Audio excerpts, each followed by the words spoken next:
Sayyidina Ibrahim ibn Adham alaihi ridwanullah. Beliau mengatakan, andai para raja, andai para putra mahkota, andai para pejabat-pejabat, presiden-presiden dan pengusaha-pengusaha kaya, mereka tahu nikmat yang Allah berikan ke dalam hati kami, para kekasih-kekasih Allah Subhanahu wa taala, laqataluna hasadan, niscaya mereka akan membunuh kami karena hasud atas kenikmatan tersebut. Andai mereka tahu nikmatnya, karunia yang Allah berikan dalam hati kami.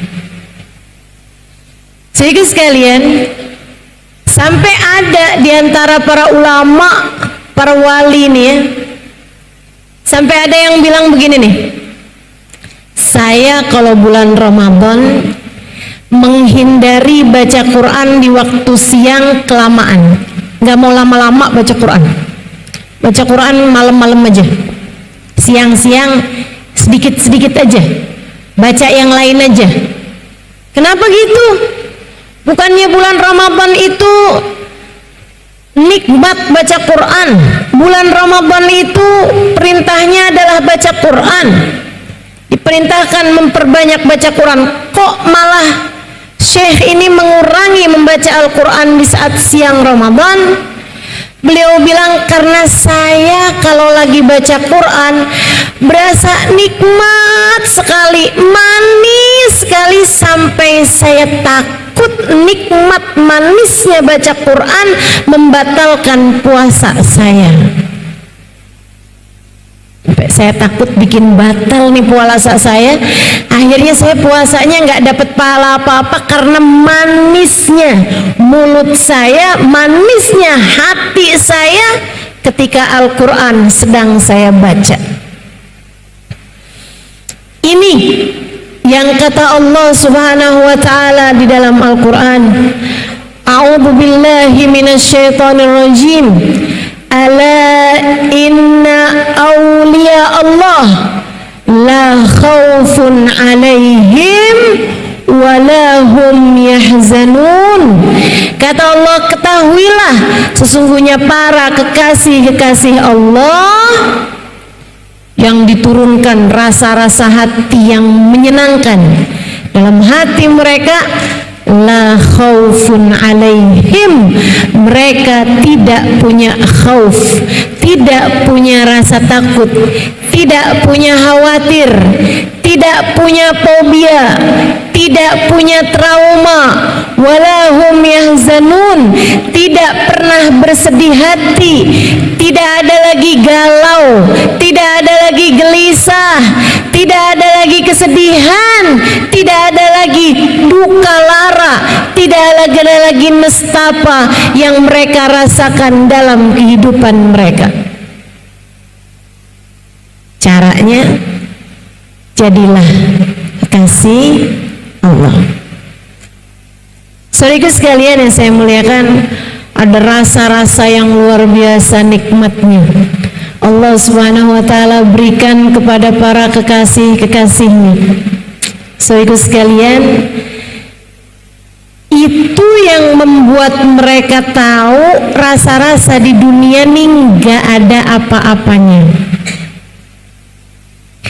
Rasanya harta, rasanya puja-puji manusia, rasanya cinta manusia, dicintai sama seseorang gitu, mereka ngerasanya enggak ada apa-apanya dibandingkan dengan rasa dan kenikmatan yang Allah Subhanahu wa ta'ala berikan dalam hati mereka.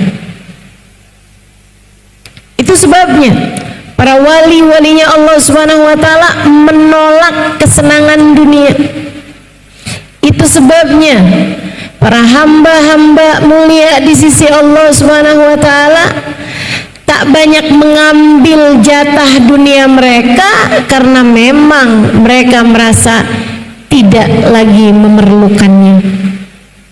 Kami adalah orang-orang yang paling bahagia hidupnya. Begitu kurang lebih yang hendak mereka sampaikan. Rabi'ah al-Adawiyah, teman-teman, satu malam dia lagi tahajud, kelihatan ada bayangan berkelebat. Habis selesai salam, kelihatan apa itu?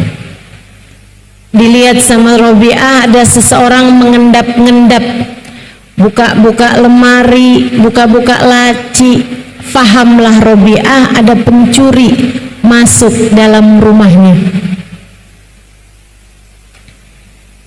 Tapi Rabi'ah kekasih Allah, hatinya selalu bahagia, hatinya selalu hidup bersama dengan Allah, melihat Allah dalam setiap makhluknya, ridho dengan apapun yang menjadi keputusan Allah, dan faham tidak ada sesuatu terjadi kecuali dengan izin Allah. Maka Rabi'ah pun berpikir, Masya Allah, ada hamba Allah, Allah masukkan ke dalam rumah saya.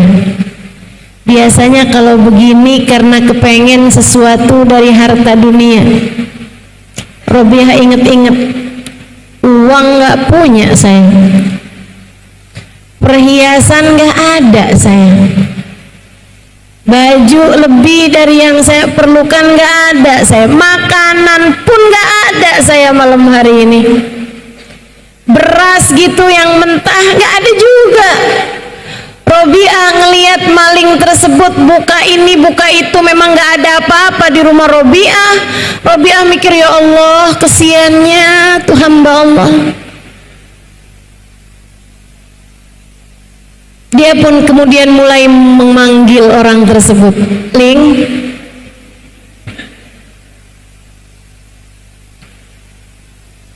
dipanggil, dia bilang, iya, kamu masuk ke rumah saya karena menginginkan sesuatu dari harta dunia. Iya. Kamu kecewa karena ternyata di rumah saya nggak punya apa-apa. Iya. Ternyata rumahnya Rabi'ah lebih miskin dari rumah malingnya. Rabi'ah kemudian berkata, dan saya tidak mau ada seseorang masuk ke rumah saya dan keluar dalam keadaan kecewa. Jika saya tidak bisa memberimu sesuatu dari harta dunia, izinkan saya memberikan padamu sesuatu dari harta akhirat Allah. Pergilah berwudu, saya punya air sisa wudu saya. Kemudian sholatlah di sini 2 rakaat, aku akan berdoa untukmu. Subhanallah, malingnya nurut aja.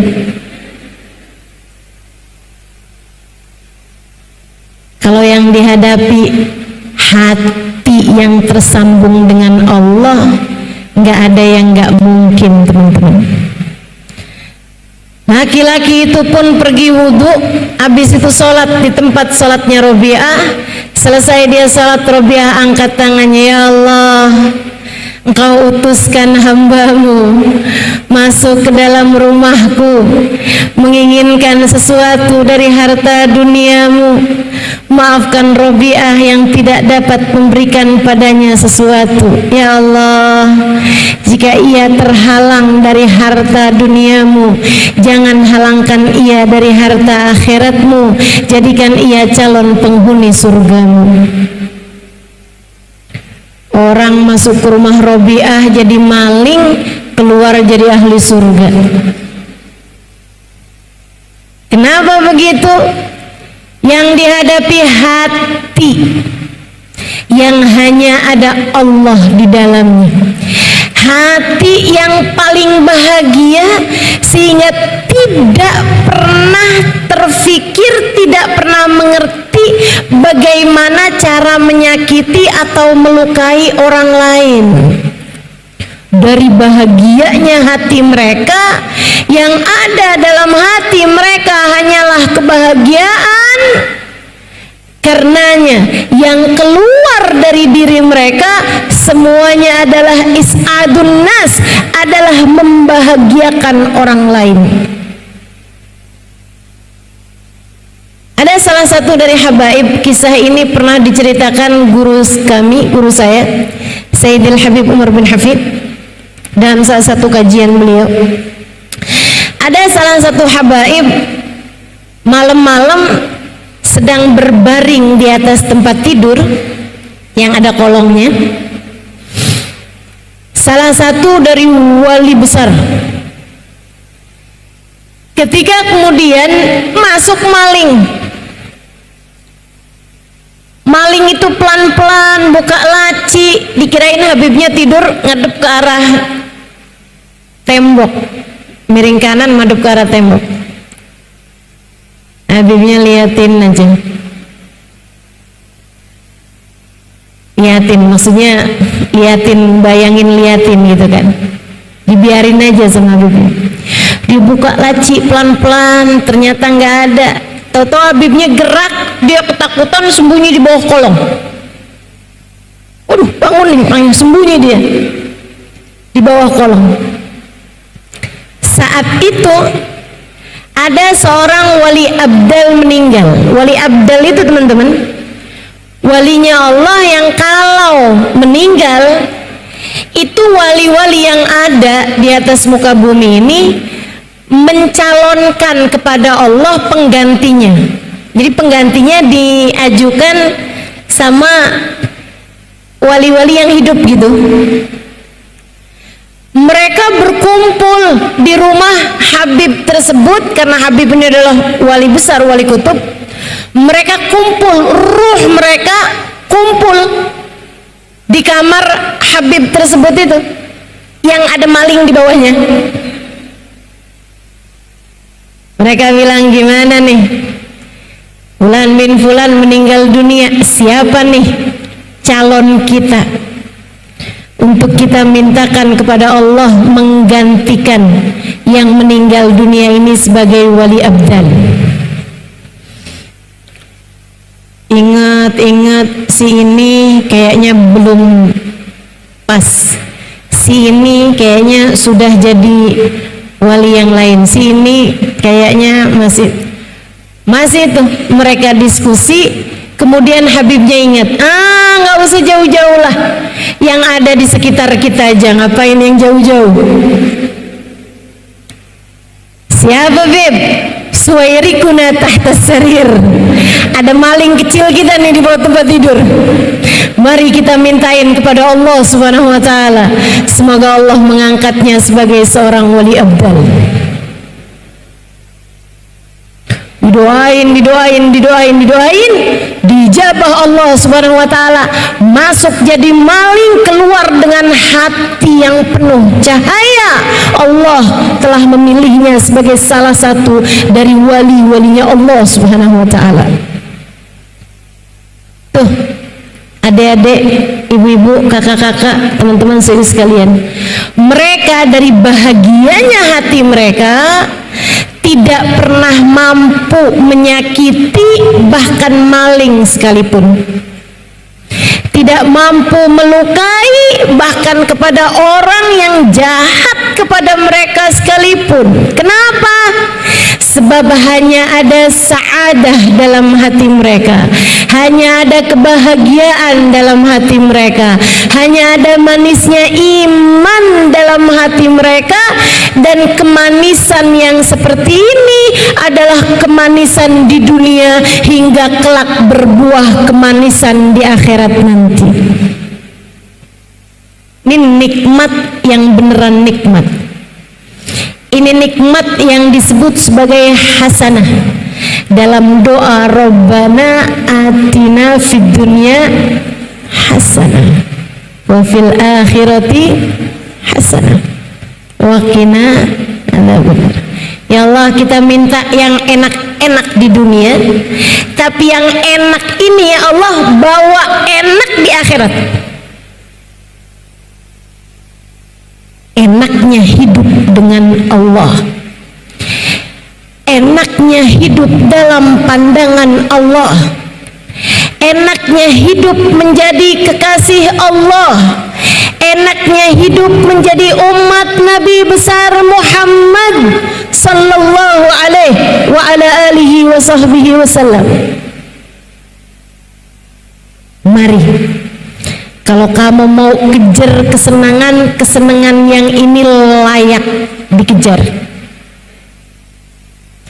Kalau kamu mau mencari kebahagiaan yang ini akurat, saudariku sekalian, akurat.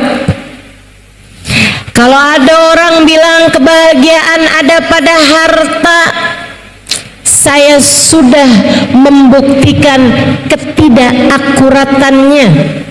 Ada banyak orang kaya yang saya temui, namun hati mereka tidak bahagia.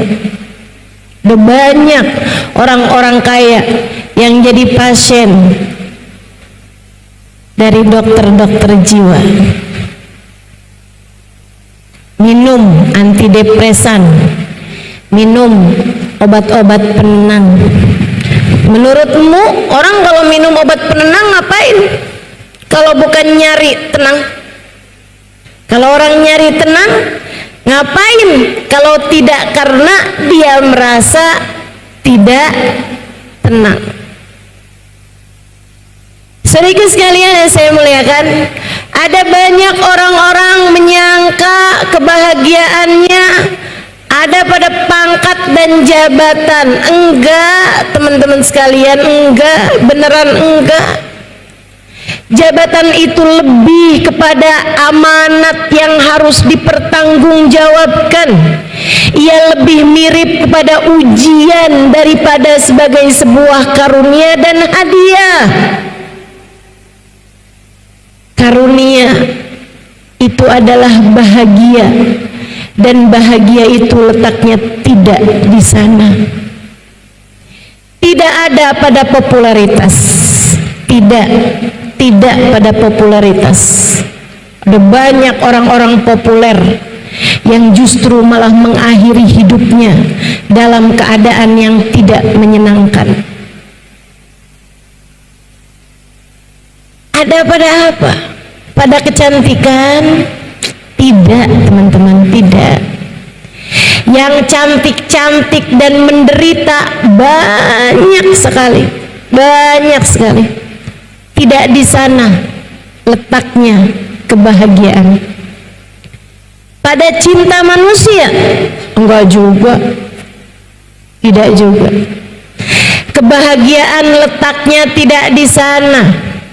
Bukan ketika suamimu sangat mencintaimu, atau ketika ada seorang laki-laki yang sangat mencintaimu, menghadiahimu dengan bunga tiap hari, bikinin puisi untukmu, berkata kepadamu, saya liatin malam kenapa gelap ya.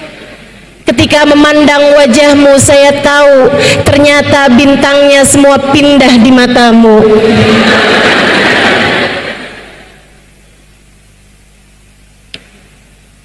Saudaraku sekalian yang saya muliakan, tidak di sana letaknya kebahagiaan. Manusia sehari mencinta, besok bisa membenci. Cinta yang fana. Ketika jatuh cinta ia tergila-gila. Ketika cintanya hilang, sisa gilanya. Awal jatuh cinta tergila-gila, udahan lama kita yang dianggap gila. Masya Allah, enggak di sana letaknya, tidak di sana letaknya. Saya banyak berjumpa perempuan-perempuan dengan hati yang bahagia. Saya banyak berkumpul dengan orang-orang yang hatinya Allah berikan padanya kebahagiaan demi kebahagiaan. Sampai ada di antara mereka yang kalau kita duduk bersamanya lupa semua susah, lupa semua problem, lupa semua kesumpekan.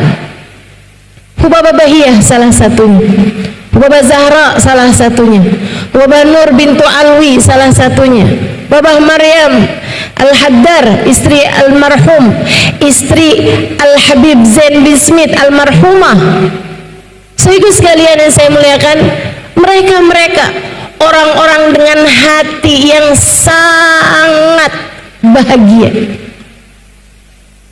sangat bahagia. Hubabah Khadijah Asgaf di Mekah, dan para hubabah-hubabah yang lain yang saya temui, itu sedikit dari kenyataan tentang berapa banyak para kekasih-kekasih Allah SWT di atas muka bumi ini yang sudah merasakan manisnya iman, yang sudah merasakan kebahagiaan yang sejati, yang sudah merasakan kenikmatan yang hakiki dalam kehidupan. Saya ingat dulu sewaktu ada Hubabah Bahiyah bersama dengan kami di Daruz Zahra, beliau sempat tinggal bersama kami sekitar 3 bulanan, dari Sya'ban, Ramadan, Syawal, kemudian Dzulqa'dah beliau berangkat pergi haji.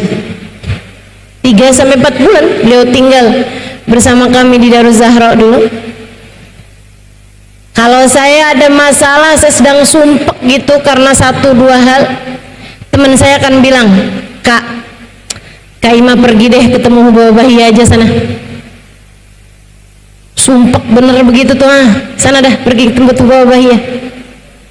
Saya akan duduk di hadapan Hubabah Bahiyah, cerita-cerita apa aja gitu, hal-hal yang sebenarnya nggak ada kaitan sama rasa hati saya, nggak bener-bener lagi cari tahu juga gitu apa yang sebenarnya terjadi dalam diri saya, kesumpekan saya, ngobrol aja, tanya hal-hal yang sepertinya nggak terlalu penting juga. 1 menit, 2 menit, 5 menit, 10 menit, habis selesai saya keluar, teman saya tanya, gimana Kak, masih sumpek? Sumpek apa ya? Lupa kalau tadi tuh saya datang ke Hubabah Bahiyah dalam keadaan sumpek. Saudaraku sekalian, luar biasa kebahagiaan hati mereka mengalir hingga pada orang-orang di sekelilingnya. Dzaq ta'mal iman. Mereka adalah orang-orang yang telah merasakan manisnya iman. Mereka orang-orang yang telah merasakan manisnya iman. Bahagia, dan kebahagiaan itu mengalir selain pada diri mereka juga pada orang-orang di sekeliling mereka.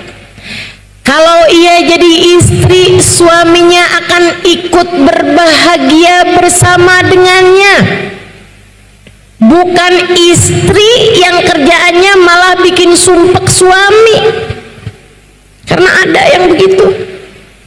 Di sini juga ada nih orang-orangnya. Suami lagi seneng-seneng pulang dari masjid, begitu masuk dalam rumah lihat istrinya empet bener. Sumpek bener. Ya gimana nggak sumpek, tiap ketemu yang diajukan angka-angka. Mas, transferin sekian mas. Mas, biaya ini sekian mas. Mas, angka aja. Gimana mau bahagia dan membahagiakan jika yang kamu jejali di dalam hatimu hanya sekedar angka yang akan membuat kamu juga menjejali hal yang sama kepada suamimu. Adik-adik, ibu-ibu, teman-teman, saudaraku sekalian yang saya muliakan, jadinya malah bikin sumpah. Istri-istri yang bahagia sama suaminya membahagiakan. Saya pernah dengerin satu wawancara.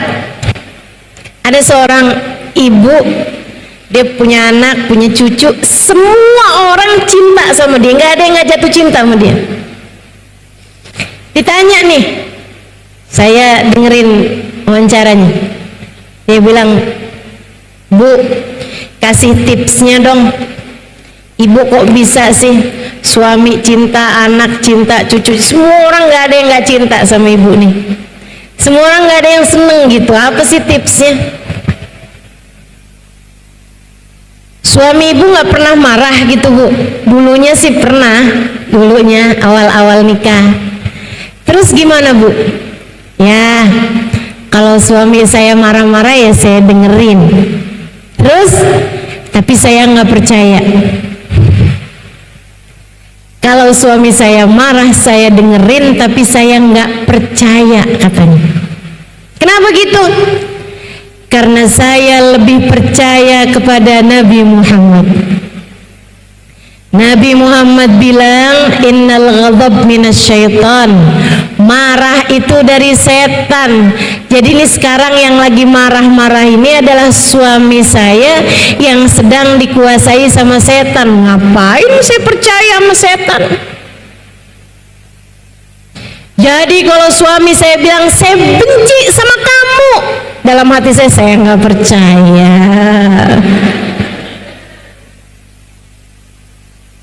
Saya marah sama kamu, saya nggak seneng punya istri kamu, nggak percaya.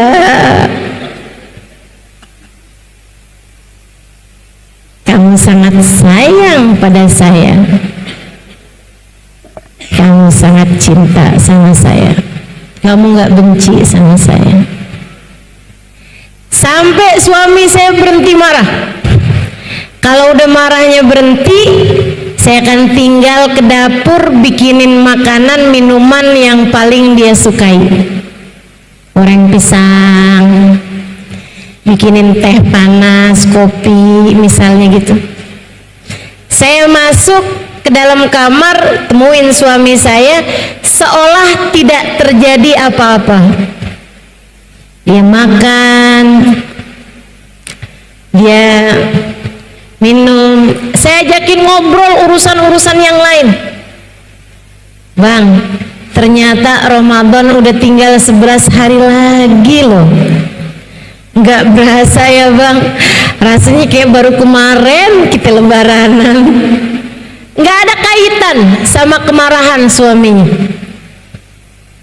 Nanti kalau udah begitu biasanya suami saya akan bilang begini, maaf ya saya tadi marah, maaf ya tadi tuh kan maksud saya kan nggak kayak begitu, saya tadi bilang saya benci sama kamu, maksud saya tuh nggak kayak begitu.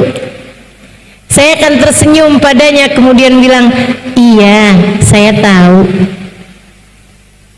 Saat itu saya percaya, sebab saat itu suami saya tidak lagi dikuasai oleh setan. Nah yang kebanyakan terjadi sama kita kan dibalik. Kalau suami lagi marah, langsung nih otak kita mencerna semua kalimat-kalimatnya, kita catat sebagai ahli sejarah, notulen sejarah nih, langsung catat semuanya nih ucapan dia nih yang akan kita ulangi setiap kali dia marah. Iya kan, kamu kan memang benci sama saya, kamu kan memang kayak begitu ceritanya sama saya, kamu kan dari awal juga emang gak pernah sayang sama saya, kamu waktu itu ngomong sama saya, tahun 13 tahun lalu masih diingat juga ucapannya. Ada yang begitu.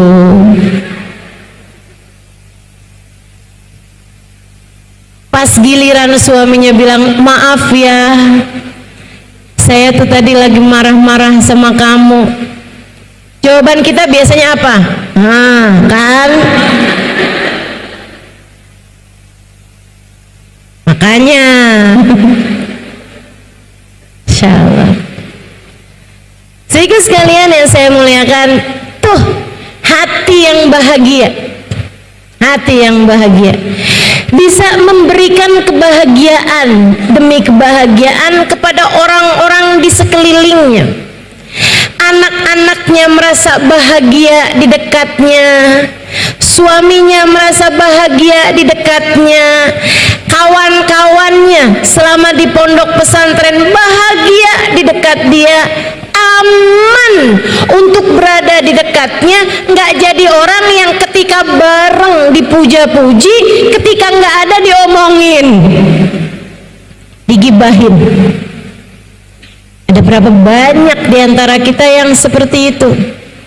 Kita ngerasa kalau kita lagi pergi nih, kayaknya teman-teman saya gibahin saya deh. Bukan begitu? Sehingga sekalian yang saya muliakan, hati yang bahagia dapat menebarkan kebahagiaan kepada siapapun yang ada di sekelilingnya. Sebelum saya kasih tahu caranya biar bisa merasakan manisnya iman, menikmati, mensyukuri, menjadi wanita umat Nabi besar Muhammad Sallallahu Alaihi Wasallam yang disayang sama nabinya, yang disayang sama Tuhannya, saya mau cerita sebelum itu tentang seorang perempuan yang diceritakan sama Hubabah Syarifah. Ada beberapa waktu yang lalu Hubabah Syarifah bercerita tentang salah satu guru beliau yang dari gurunya tersebut namanya Hubabah Ummu Muhammad. Dari beliau Hubabah Syarifah mengambil sanad Al-Quran. Beliau ini seorang hafizah, seorang hafal Quran, hamilatul Quran, membawa Quran dalam dadanya.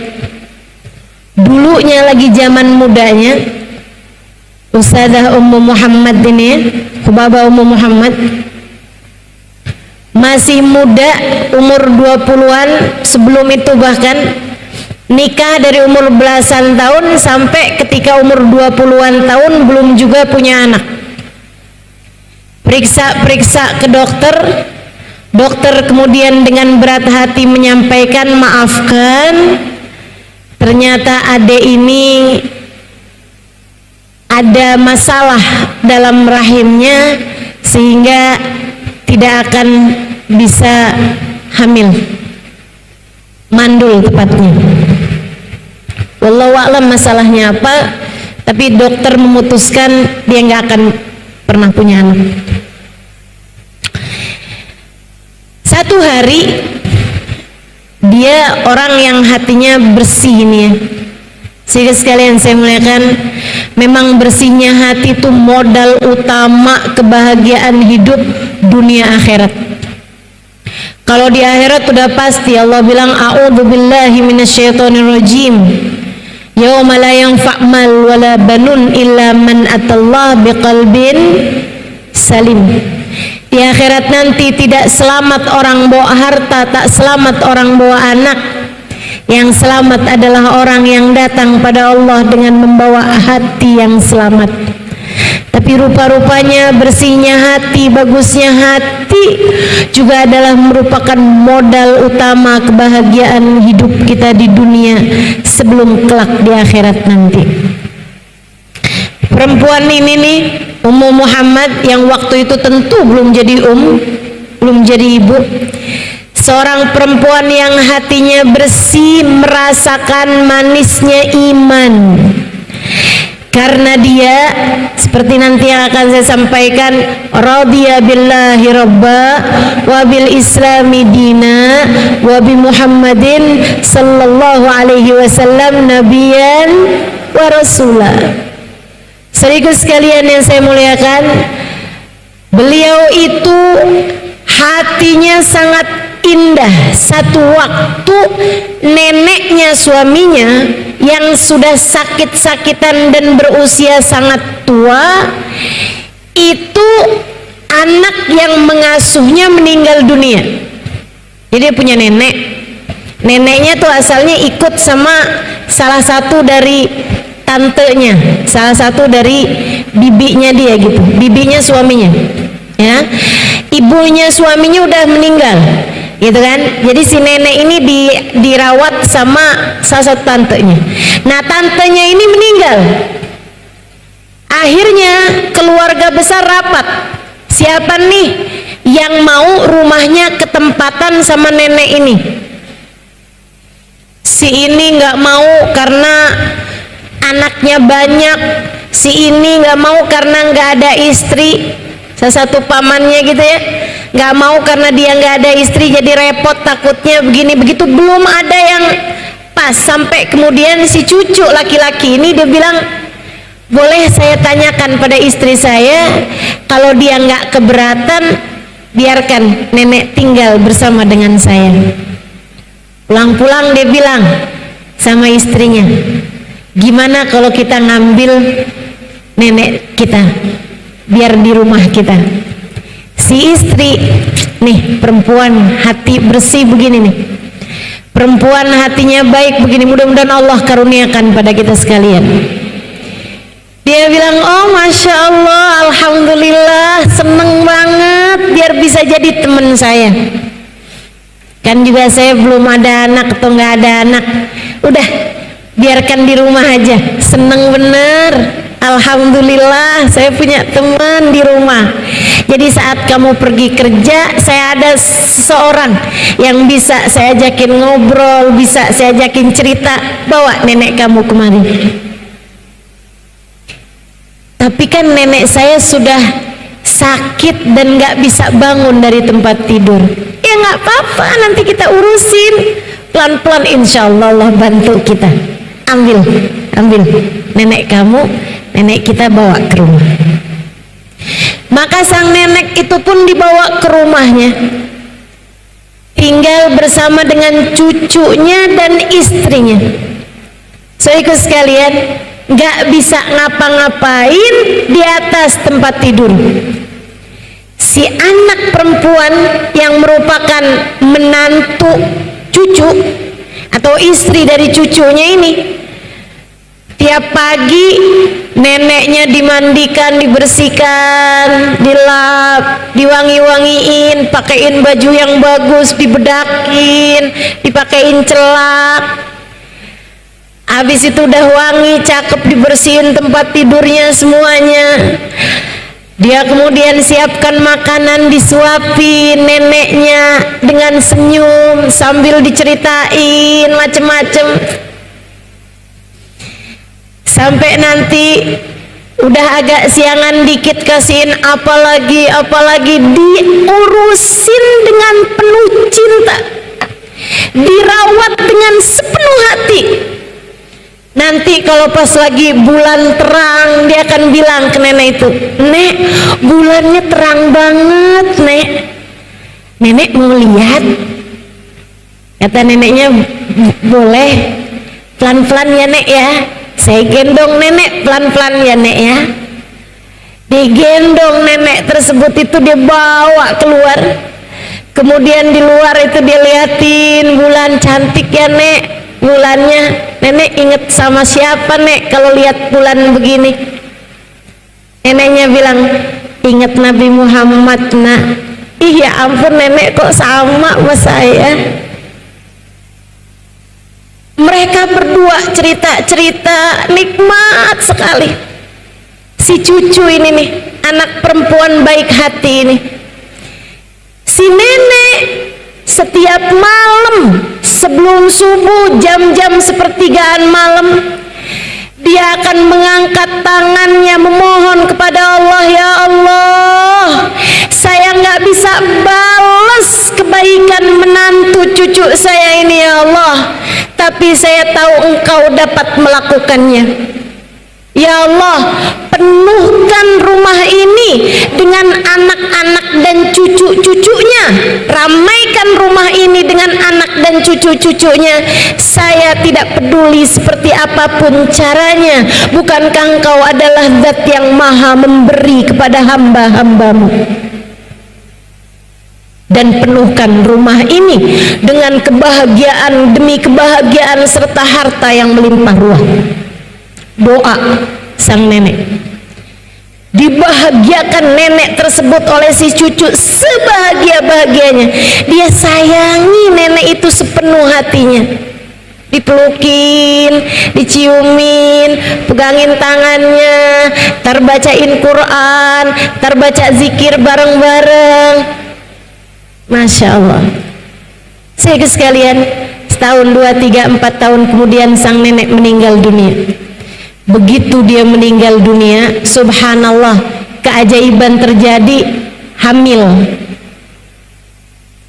Baru anaknya 1, hamil lagi yang berikutnya, anaknya 1, hamil lagi yang berikutnya, sampai punya 10 anak. Katanya mandul, punya 10 anak. Sedikit sekalian, suaminya kerjaannya tambah bagus, tambah bagus, tambah bagus, tambah bagus. Katanya Hubabah Syarifah cerita kepada saya, dia bilang, itu Halimah, saya kalau datang ke rumahnya Hubabah Ummu Muhammad ini, di saat beliau udah jadi nenek-nenek sekarang, itu rumahnya rame banget, anak-anaknya banyak, cucu-cucunya banyak, seneng semuanya, bahagia semuanya, ada Quran dalam rumah mereka, bacaan Quran ada dalam rumah mereka, anak-anak yang jadi para penghafal Quran dengan para ulama-ulama di rumah tersebut marak sekali, dan Masya Allah harta melimpah ruah di rumah mereka, sampai kami kalau bertamu keluar rumah dibagi cincin emas. Dari kayanya orang-orang itu, kaya, dermawan, kalau jadi tamunya dia pulang bawa emas. Ibu sekalian, memang yang namanya hati bahagia itu ya di situ letaknya. Dzaqal iman, merasakan manisnya iman. Siapa mereka wahai Rasul? Man radiya billahi rabba, seseorang yang ridho Allah sebagai Tuhannya. Karenanya mereka akan selalu ridho dengan apapun yang menjadi keputusan-keputusan Allah Subhanahu wa ta'ala. Saat sehat mereka bahagia, saat sakit pun mereka bahagia, karena tahu sakit dari Allah. Allah kalau ngasih kita sakit adalah untuk meninggikan derajat kita, untuk mengampuni dosa-dosa kita, untuk menguatkan keimanan-keimanan kita. Maka tak masalah jika sakit, sebab ini adalah karunia dari Allah Subhanahu wa ta'ala semata. Mereka ridho terhadap apapun yang jadi keputusan Allah Subhanahu wa ta'ala. Dikasih enggak nikah, ridho. Dikasih nikah, ridho. Dikasih anak, ridho. Enggak dikasih anak, ridho. Saat dipuja-puji orang, ridho. Saat dijelek-jelekan orang, ridho. Alhamdulillah, Allah sedang mentransferkan pahala mereka ke dalam rekening saya. Alhamdulillah, seneng aja hidupnya. Dipuja-puji, alhamdulillah. Dihina-dina, alhamdulillah. Semua datang dari Allah Subhanahu wa ta'ala. Kalau kamu ridho Allah sebagai Tuhanmu, kamu akan mulai merasakan nikmatnya Islam dalam hatimu. Kamu akan mulai merasakan manisnya iman dalam hatimu, teman-teman. Yang ridho apapun yang jadi keputusan Allah Subhanahu wa ta'ala. Sebab kalau kamu nggak ridho, kamu hanya akan nyusahin diri kamu sendiri. Orang paling menderita hidupnya di dunia adalah orang yang tidak terima dengan keputusan Allah Ta'ala. Susah. Saat ngaca dia lihat hidungnya, ya ampun, nih hidung apa kutil. Kenapa hidung saya nggak kayak hidung-hidungnya orang-orang tuh mancung-mancung? Ya udah, operasi aja. Tersiksa, teman-teman. Orang yang nggak ridho sama keputusan Allah tuh hidupnya paling tersiksa. Saya pernah ketemu sama perempuan, saya perkirakan usianya 30 tahunan, karena kulit mukanya mulus kenceng. Ternyata usianya sudah 52 tahun. Malam hari teman saya cerita, ustazah perempuan yang ustazah ketemu tadi itu habis operasi ganti kulit muka. Jadi kulit mukanya dikletek diganti kulit yang lain. Itu ustazah selama 2 bulan nggak boleh kena air kulitnya. Gimana tuh? Seneng nggak kira-kira? Enggak. Orang paling menderita jika tidak terima sama keputusan Allah Subhanahu wa ta'ala. Waktu saya menulis buku Bidadari Bumi pertama, ada selang beberapa waktu, kayak setahun 2 tahun kemudian, ada seseorang cerita sama saya, ustazah alhamdulillah makasih ustazah sudah menuliskan buku Bidadari Bumi. Saya bilang kenapa gitu? Dia bilang teruslah menulis ustazah. Saya karena baca buku ustazah saya bisa tidur. Di buku saya ada semacam obat sakit insomnia. Kabarnya suara saya juga begitu. Karenanya saya suka lihat ibu-ibu kalau hadir pengajian apalagi di pojokan tuh sampai tiduran gitu. Suara saya memang cukup menenangkan. Teman-teman sekalian, saya nganggapnya kayak yang cuman bisa bikin tidur. Saya pikir bikin ibadahnya jadi hebat gitu kan.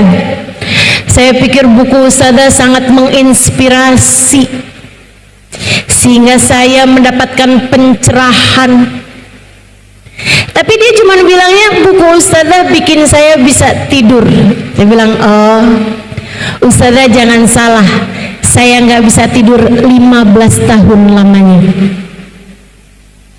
Saya bilang kenapa gitu? Dia pun mulai bercerita. Dia bilang, saya ustazah waktu itu 15 tahun lalu, seorang istri dengan 2 orang anak dan seorang suami yang bekerja dengan mapan di sebuah perusahaan yang terkemuka di Jakarta. Dia bilang kami udah punya rumah di sebuah komplek, mapan lah secara duniawi, anak 2 lucu-lucu, yang 1 masih merangkang.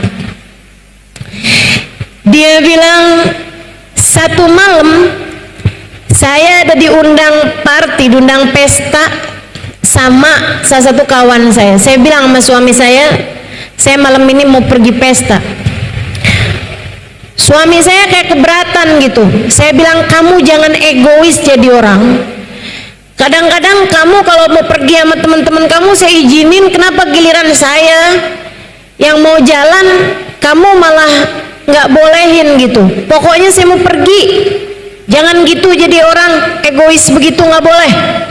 Dia bilang saya pun pergi dengan sepertinya suami yang sedang keberatan sama saya. Pesta dilaksanakan di sebuah restoran mewah. Dia bilang teman-teman saya mulai bubar jam 9, setengah 10. Saya pikir biarin sekalian suami saya biar tahu rasa, susah kan jagain anak 2. Saya sengaja nggak pulang-pulang sampai di atas jam 10, setengah 11-an baru saya setir mobil pulang ke rumah. Waktu saya masuk komplek, saya lihat kenapa itu rame sekali. Ada mobil pemadam kebakaran berjejer-jejer. Saya panik. Saya pikir siapa yang rumahnya kebakaran, dan saya pingsan ketika saya menemukan ternyata yang kebakaran, hangus kebakar semuanya adalah rumah kami. Saya pingsan, bangun-bangun saya di rumah sakit.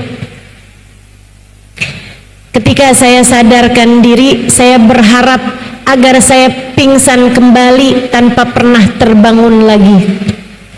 Ketika saya diberitahu bahwa suami saya meninggal dunia di kebakaran tersebut, anak saya yang pertama meninggal dunia, yang tersisa adalah anak saya yang merangkak dengan keadaan kulit yang sudah terbakar dengan luka bakar yang sampai membuat dia hidup dalam keadaan tidak normal, ada kerusakan di jantung dan lain sebagainya. Dia bilang sejak hari itu saya tak henti mengutuki diri. Saya selalu merasa bersalah, dihantui perasaan-perasaan yang tidak menyenangkan bertahun-tahun lamanya. Kami akhirnya memutuskan untuk pindah, saya dengan anak saya, di sebuah apartemen. Saya tidak bergaul dengan orang-orang. Dia bilang anak saya sekarang ustazah udah di usia 15-an tahun. Dia cantik sebenarnya, tapi memang kulitnya banyak kena luka-luka bakar itu. Dan juga anak saya tidak pasti apa yang dimaksudkan dengan tidak normal ya, mungkin kayak bagian dalamnya atau apa. Tapi dia bilang secara kecerdasan anak saya ini ustazah bahkan di atas rata-rata orang pada umumnya.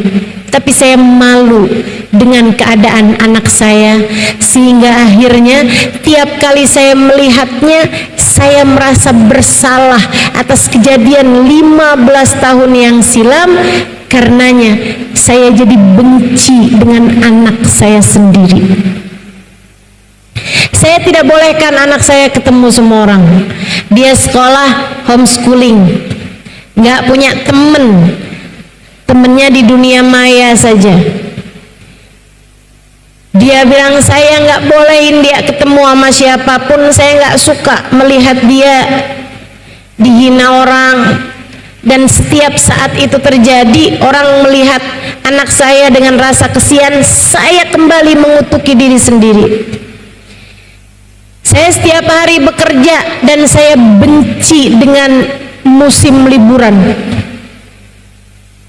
sebab akan membuat saya tidak sibuk, tidak menyibukkan pikiran dengan pekerjaan, dan membuat saya harus sering-sering melihat anak saya tersebut. Bilang anak saya sering WhatsApp saya, sering kirim SMS waktu itu ya.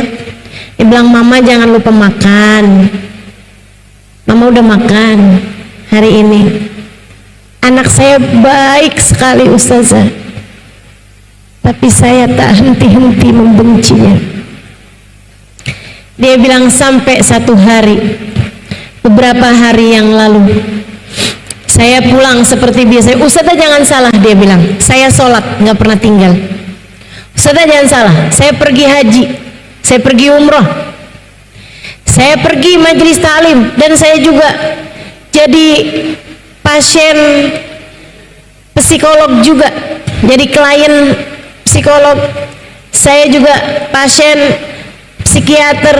Saya datang ke berbagai macam seminar, saya datang kepada orang-orang yang saya pikir bisa meringankan beban hati saya. Dia bilang tapi itu semuanya tidak ada, atau belum, tepatnya belum ada yang berhasil buat saya. Dia bilang sampai satu hari saya pulang di larut malam, habis kerja sengaja tar deh tunggu biar nggak macet, saya pulang malam hari juga tunggu biar anak saya tuh kayak udah tidur gitu, jadi saya nggak harus lama-lama ngobrol sama anak saya. Dia bilang saya masuk, ada paketan di kamar, di rumah, di apartemen mereka. Saya liatin dari teman saya biarin aja. Saya buka, isinya buku Bidadari Bumi, Halimah Lidrus. Siapa nih, nggak terkenal. Dia bilang saya pun pergi nemuin anak saya, secium keningnya, kayaknya dia udah tidur atau nggak tidur, saya nggak tahu. Dia bilang habis itu saya keluar, saya cari makanan, saya makan sedikit dari kulkas, kemudian saya pergi mandi, saya sholat isya. Habis itu saya buka televisi, nggak ada yang menarik. Saya buka bacaan-bacaan apaan, nggak ada yang menarik. Saya kemudian keingetan, buku yang tadi apa tuh?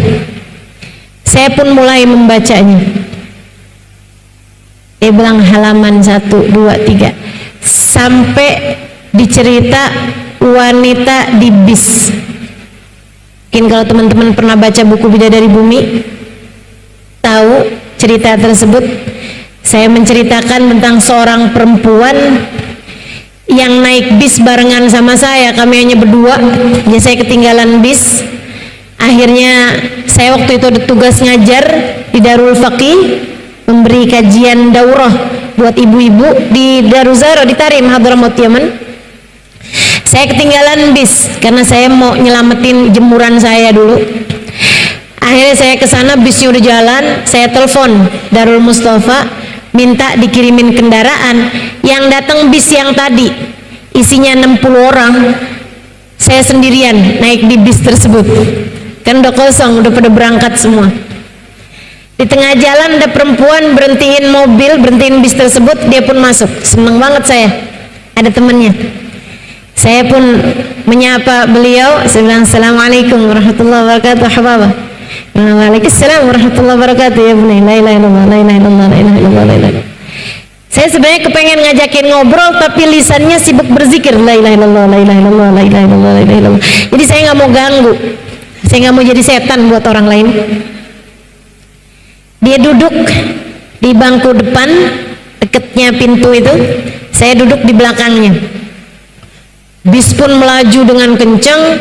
Tiba-tiba lagi bis kencang, ada anak lari lewat di jalanan, nyebrang jalanan. Bisnya takut nabrak tuh anak, dia ngerem dengan sangat mendadak, membuat saya, waktu itu saya kurus, teman-teman saya sekalian, itu saya kepegangan sama itunya, sama pegangan depan itu aja kepala saya tuh terbentur sama bangku yang di depan saya. Sementara si ibu dua di depan saya itu, seorang ibu yang ada di 2 baris depan saya terjungkal, teman-teman saya sekalian, terjungkal, kepalanya terbanting, kemudian dia jatuh di tangganya bis tersebut itu. Dia kayaknya mau mempertahankan diri gitu ya, dia pegangannya bis tuh, ada tuh pegangan pintunya tuh, ternyata pegangannya itu ada besi yang menonjol sehingga masuk ke tangannya, berdarah-darah. Dia lepaskan lagi, kebanting lagi. Ketika mobil berhenti, bis tersebut berhenti, perempuan tersebut dengan darah-darah di badannya karena berdarah-darah tangannya, pas ada di depan saya perempuan tersebut dengan mulut yang tersenyum, dengan pandangan bahagia, dia bilang alhamdulillah, makasih ya Allah, engkau begitu baik dan dermawan. Saya pas lihat dia senyum terus ngomong gitu, jangan-jangan ada yang kena sarafnya nih. Ada orang kesakitan kayak begitu, mestinya badannya pasti ngilu-ngilu, sakit-sakit, bentur-bentur berkali-kali, teman-teman. Dan dia senyum lebar dengan dia bilang alhamdulillah, makasih ya Allah, makasih ya Allah, engkau begitu baik pada hamba-hambamu. Saya tanya dia, kaif halak Hubabah, bagaimana kabarmu Hubabah? Dan dia bilang alhamdulillah, alhamdulillah, alhamdulillah, Rabbuna Karim, Allah Tuhan kita baik banget ya nak ya. Saya heran, dia nggak bilang ya udah sabar ya nak, nggak apa-apa kok misalnya gitu, enggak. Dia bilang alhamdulillah, Rabbuna Karim, Tuhan kita baik banget ya nak ya. Saya bilang baik gimana menurutmu? Dia bilang nak, Kamu nggak pernah baca hadisnya Nabi, innallaha idza ahabba abdan ibtalah.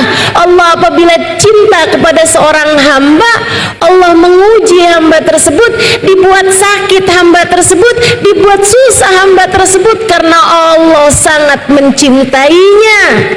Kita barusan dicinta sama Allah, makanya Allah ngasih kita sakit kayak gitu tadi. Alhamdulillah, makasih ya Allah, makasih ya Allah, makasih ya Allah.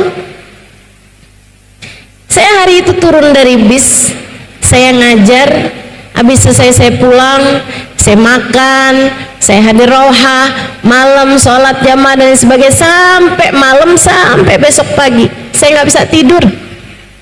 Saya malu, saya menangis panjang malam, malu kepada Allah Subhanahu wa ta'ala. Ya Allah, ya Allah, ya Allah, ada hamba-hambamu di atas muka bumi ini yang mengerti mensyukuri sakit sebagaimana orang lain mensyukuri sehat. Ada hamba-hambamu di atas muka bumi ini yang ketika diberi ujian berupa kesulitan, mereka menikmatinya selayak orang lain menikmati kemudahan.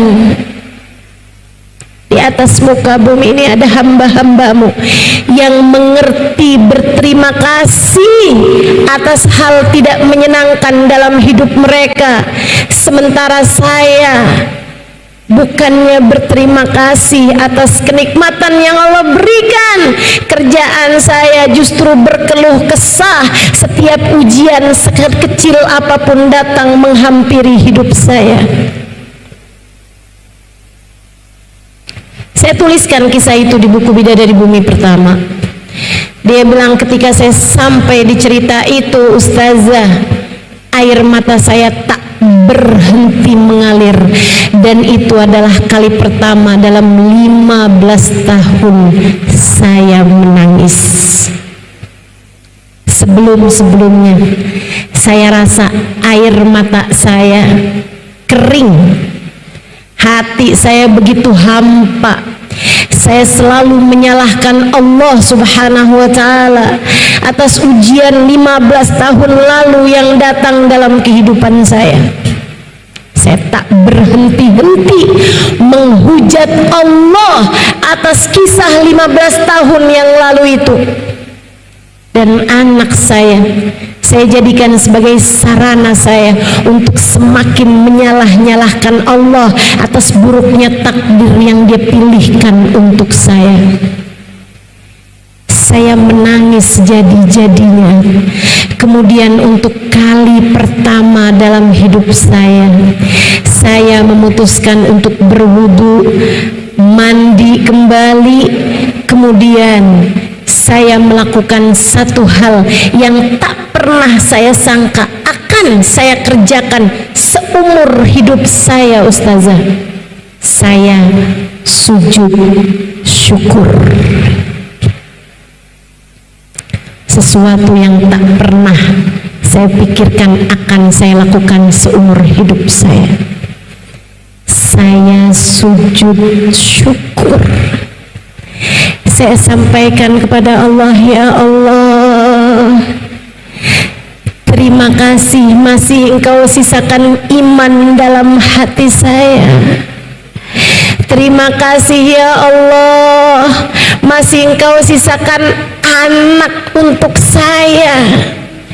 Terima kasih ya Allah, masih Engkau biarkan saya sholat menghadap kepadamu, meski seburuk ini pemikiran saya tentangmu selama ini. Ya Allah, terima kasih.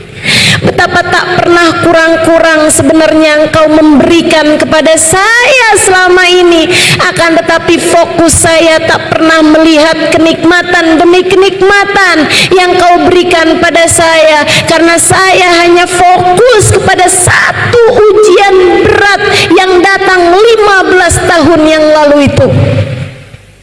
Maafkan saya ya Allah, mata hati saya telah terbutakan olehnya. Sesudah saya sujud syukur, Saya kemudian menghampiri kamar anak saya. Saya memeluknya. Saya sampaikan padanya, "Nak, maafkan mama, maafkan mama. Maafkan mama selama ini telah meninggalkanmu. Maafkan mama, nak. Selama ini mama sayang padamu, tapi kamu hanya mama gunakan sebagai alat untuk semakin menghujat Allah dalam hidup mama atas buruknya takdir 15 tahun yang lalu. Maafkan mama ya nak. Betapa sebenarnya kamu adalah seorang anak yang selama ini sangat membahagiakan hati mama. Mama menganggapmu sebagai musibah, padahal sebenarnya kamu adalah karunia terindah yang Allah berikan dalam kehidupan mama. Maafkan mama sayang, maafkan mama." Saya pelukin dia dengan air mata yang terus membanjiri pipi saya. Anak saya balik menangis. Kemudian ia berkata, "Ya Allah, terima kasih.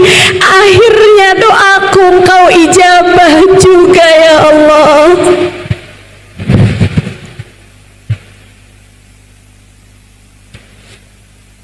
Kami menangis bersama-sama, Ustazah. Kemudian sudah itu, saya bilang sama anak saya, "Tidurlah kembali." Saya pun mengerjakan sholat sunnah. Kemudian saya ambil buku Ustazah kembali. Kedengeran azan subuh, saya pun mengerjakan sholat subuh. Sesudah itu saya lanjutkan kembali membaca buku Ustazah, dan entah di halaman keberapa saya jatuh tertidur. Sesuatu yang dalam 15 tahun saya tidak bisa tidur kecuali sesudah mengkonsumsi pil-pil tidur. Kamu mau menderita gampang, gampang. Fokus aja sama ujian yang datang dalam kehidupanmu, kekurangan yang Allah berikan padamu, kemudian bandingkan dengan orang-orang lainnya, hidupmu pasti akan menderita. Kamu mau bahagia, mau merasakan manisnya iman, gampang. Nabi Muhammad telah memberitahukan caranya. Man radiya billahi robba, ridholah dengan apapun yang datang dalam kehidupanmu. Ingat teman-teman saudaraku sekalian, tak ada siapapun punya kehidupan yang ideal. Hidup di dunia ini tak pernah ideal untuk siapapun. Kalau nggak diuji sama keluarga, nanti diuji sama suami. Suami baik, ujiannya datang dari mertua. Mertua baik, ujiannya datang dari ipar. Ipar semua orang baik, ujiannya datang dari kemiskinan. Kemiskinan enggak juga, ujiannya datang dari sakit. Semua orang pasti diuji, karena memang dunia ini bukan tempat sebagai kita kembali. Dunia hanyalah persinggahan, semoga menuju surga. Kita adalah musafir, dengan surga atau neraka sebagai pemberhentian terakhir. Saya setiap kali datang hal yang gak enak dalam hidup saya bilang, "Halimah, ingat, Allah kasih sakit biar kamu kangen sama surga. Allah kasih sakit biar kamu kangen sama akhirat. Kalau dalam hidup kamu dikasih enak terus, kapan ada ceritanya kamu kepengen sama akhirat? Kalau dalam hidupmu kamu selalu berkelimpahan cinta dan puja dari orang di sekelilingmu, bagaimana kamu akan mengharapkan cinta dan kasih sayang dari Allah Subhanahu wa ta'ala? Ketika kamu sedang dihina, kamu sedang difitnah, kamu sedang dicaci maki orang, kamu bisa berkata, ya Allah, meski sesiapapun meninggalkanku, tak masalah selagi engkau tetap cinta padaku. Adik-adik, teman-teman, ibu-ibu, saudaraku sekalian saya muliakan, ridho Allah sebagai Tuhanmu, ridho dengan apapun yang Allah pilihkan untukmu. Yang kedua, ridho Islam sebagai agamamu. Jalankan ibadah dengan sepenuh hati, jalankan ibadah dengan sepenuh cinta, tinggalkan dosa, tinggalkan maksiat, tinggalkan perbuatan-perbuatan salah, taubati semua dosa-dosamu. Semanis apapun dosa tersebut terasa bagimu, taubatilah semuanya. Dengan cara itu kamu akan merasakan manisnya iman. Dan yang terakhir, ridholah Nabi Muhammad sebagai nabimu. Yang cinta sama Nabi Muhammad, yang sayang sama Nabi Muhammad, yang rindu sama Nabi Muhammad. Dia adalah senjata terampuh kita umat zaman akhir untuk bisa merasakan dicinta oleh Allah Subhanahu wa ta'ala. Pendekatan kepada Allah paling mudah untuk umat zaman akhir adalah dengan mendekati kekasih Allah, baginda Nabi besar Muhammad sallallahu alaihi wa ala alihi wa sahbihi wasallam. Cintailah Nabi sebisamu mencintai seseorang, rinduilah Nabi sebisamu merindukan seseorang. Dekatilah Nabi Muhammad seperti mana kamu ingin mendekat kepada seseorang, sampai hatimu bergemuruh rindu, sampai hatimu merasakan manisnya cinta, sampai kamu setiap membayangkannya hatimu berbunga-bunga. Kemudian dalam setiap kesulitanmu, ucapanlah kepada dirimu, wahai diri yang sabar, wahai diri yang sabar, tak mengapa kesulitan datang dalam kehidupan, sebab nanti kita akan bertemu dengan kekasih hati baginda Nabi besar Muhammad sallallahu alaihi wa ala alihi wasallam.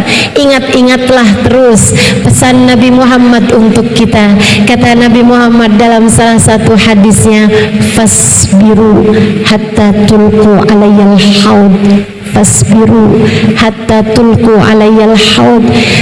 Yang sabar jalanin kehidupan sampai kalian berjumpa denganku di telagaku. Saudaraku sekalian, jika ketiga hal tersebut ada dalam hatimu, bersiaplah untuk kamu merasakan manisnya iman. Semoga Allah Subhanahu wa ta'ala anugerahkan, semoga Allah Subhanahu wa ta'ala karuniakan, semoga kita ditetapkan sebagai umat Nabi Muhammad saat sekarang hingga saat kematian datang. Saat kematian datang hingga saat kita berjumpa dengan Nabi Muhammad kelak di akhirat nanti. Rabbana zalamna anfusana wa illam taghfir lana wa tarhamna lanakunanna minal khasirin. Rabbana atina fid dunya hasanah wa fil akhirati hasanah wa qina adzabannar.